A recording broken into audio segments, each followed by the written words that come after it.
สบายดีท่านผู้ชมเนาะคลิปนี้เราก็สิมาเปลี่ยนหน้าจอ Samsung A03 เนาะตัวนี้คือหน้าจอเพิ่นแตกเนาะทางถึงจอดำกึบเลยเนาะเพื่อบ่เป็นการเสียเวลาตัวนี้วิธีแกะก็ง่ายๆเนาะมาจิ้มใส่ตัวนี้เนาะเอาเหล็กมาจิ้มออกเนาะแทงหลังซิมออกเนาะตัวนี้จะแกะเป็นเตือกเดียวเนาะบ่ได้แกะเป็น2เตือกก็คือแกะพลังแล้วก็แล้วเลยเนาะนี่เนาะหลังจากนั้นให้เอาหา2โหว่ก็คือตัวนี้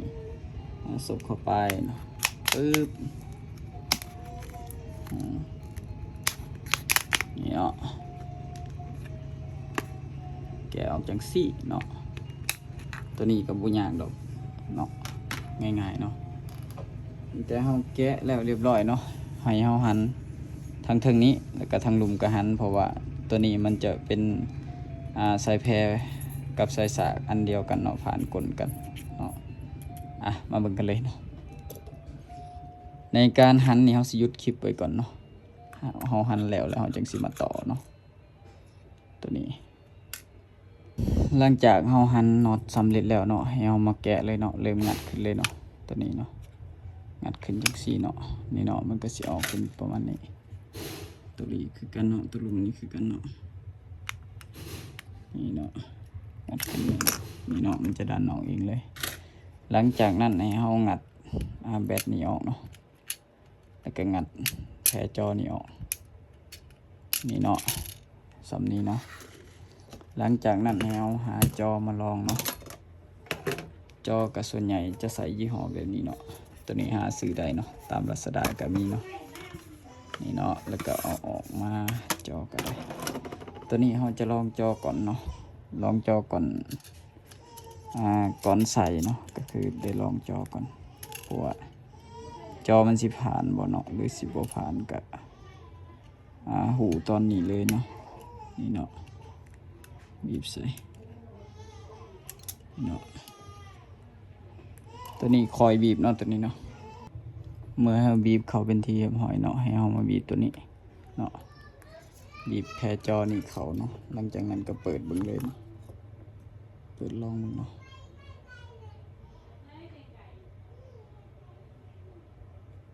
นี่เนาะจะขึ้นมาเป็นแบบนี้เนาะมันขึ้นมาเป็นแบบนี้แล้วเราก็รอเนาะรอก่อนเนาะ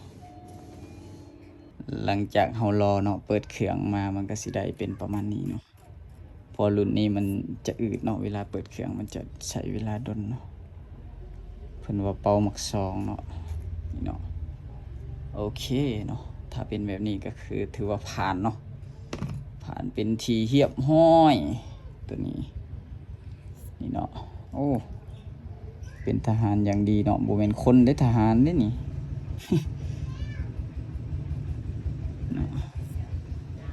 เป็นได้จอบ่ได้เลือนบ่ได้อันนั้นบ่เนาะเราต้องเช็คมันก่อนเนาะมันผ่านบ่เนาะโอเคอยู่บ่นี่เนาะถือว่าได้ละสำนี้เนาะบ่มีปัญหาหยังเนาะหลังจากนั้นก็ให้เราปิดเครื่องคือเก่าเนาะปิดเครื่องหรือว่าสิงัดแบตก็ได้เนาะปิดเครื่องก็ได้เนาะงัดแบตออกเลยก็ได้เนาะบ่มีปัญหาเนาะ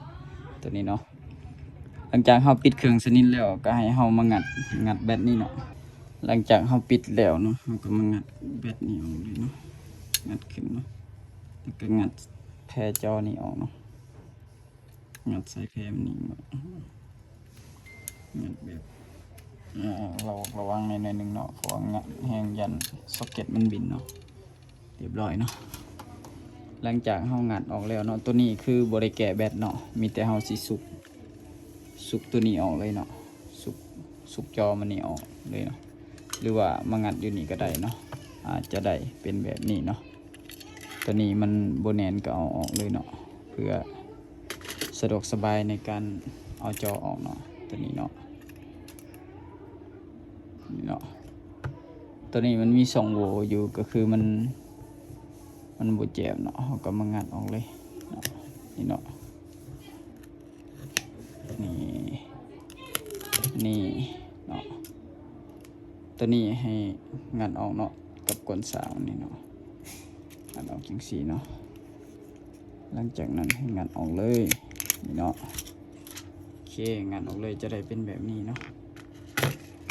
ตัวนี้จอบ่เคยเปลี่ยนมาก่อนเนาะเป็นจอเดิมเลยเนาะ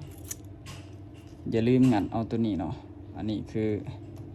ตะหนังกันฝุ่นเนาะตัวนี้อย่าลืมเด็ดขาดเลยพอเห็นบางคนเปลี่ยนเนาะตัวนี้จะหายไปนำกันเลยเนาะหลังจากนั้นก็ทิมเลยตัวนี้เนาะเอาตัวใหม่มาใส่เลย แต่ว่าก่อนสิเอาตัวใหม่มาใส่ก็ต้องทำความสะอาดตัวนี้ก่อนเนาะทำความสะอาดพวกนี้เนาะแต่ว่าในขั้นตอนการทำความสะอาดเขาจะบ่ได้ให้เบิ่งเนาะเขาจะเฮ็ดอยู่นอกเนาะหลังจากนั้นเขาจึงสิมาต่อขั้นตอนติดกาวเลยเนาะตัวนี้หลังจากเฮาอนามัยเป็นที่เรียบร้อยเนาะตัวนี้มันก็เงิงบ่ได้คือเก่าเนาะมีแต่เฮาสิทากาวแล้วประกอบเลยเนาะทากาวแล้วติดกาวแล้วจึงประกอบเลยตัวนี้นะประกอบทางหลังใส่เนาะมาเบิ่งเลยเนาะขั้นตอนการทากาวเลยเนาะมาต่อขั้นตอนทากาวเลยบัดนี้เนาะนี่เนาะตัวนี้ก็คือลงกาวเลยเนาะลงกาวแล้วก็เอาจอประกอบเนาะแล้วก็เปิดร่องเนาะขั้นตอนตัวนี้เนาะถ้าว่าเราเห็ดแห้งมันก็จะจอมันจะลายเนาะเวลาเราปรุงลงเนาะหรือว่าใส่กาวลายก็ผิดอีกเนาะต้องใส่พอดีพองามเนาะใส่ลายเกินไปเนาะแล้วก็บ่ใส่น้อยเกินไปเนาะตัวนี้เนาะถ้าใส่ตามขอบมันจะเป็นสามเหลี่ยมเนาะ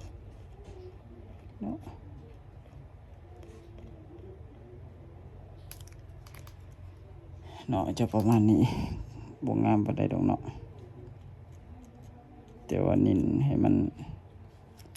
เขาแจเนาะตัวนี้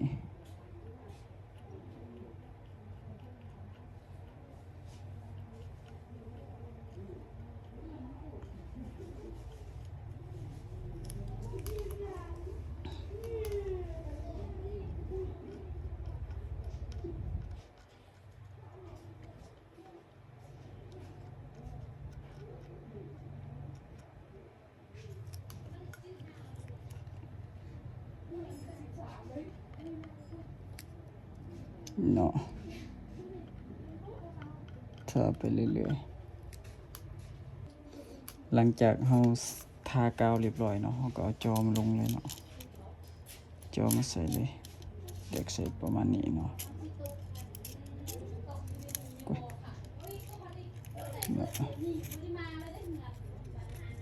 นี่เอาเข้ามันจะเข้าอย่างใดหนึ่งเนาะตัวนี้หลังจากนั้นซบลงประมาณนี้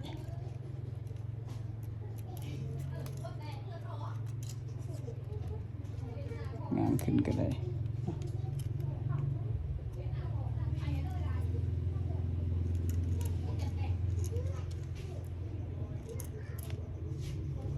โอ้ยบ่ได้เบิ่งฮอดกล่องเนาะอันนี้เนาะนี่เนาะเอาเข้าประมาณนี้ตัวนี้ลืมจีกเลย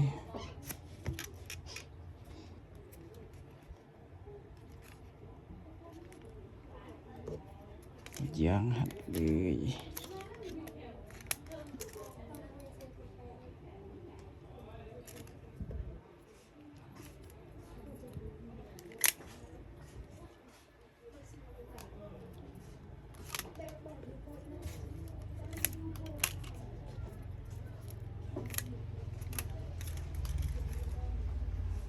หลังจากเราติดกาวเป็นที่เรียบร้อยแล้วเนาะตัวนี้ก็เปิดลองเบิ่งเนาะหลังจากนั้นก็มีแต่อัดฝาเนาะแล้วก็ส่งลูกค้าได้เลยตัวนี้หันน็อตทางลุ่มเนาะตัวนี้มันจะซ่อมนี้เนาะ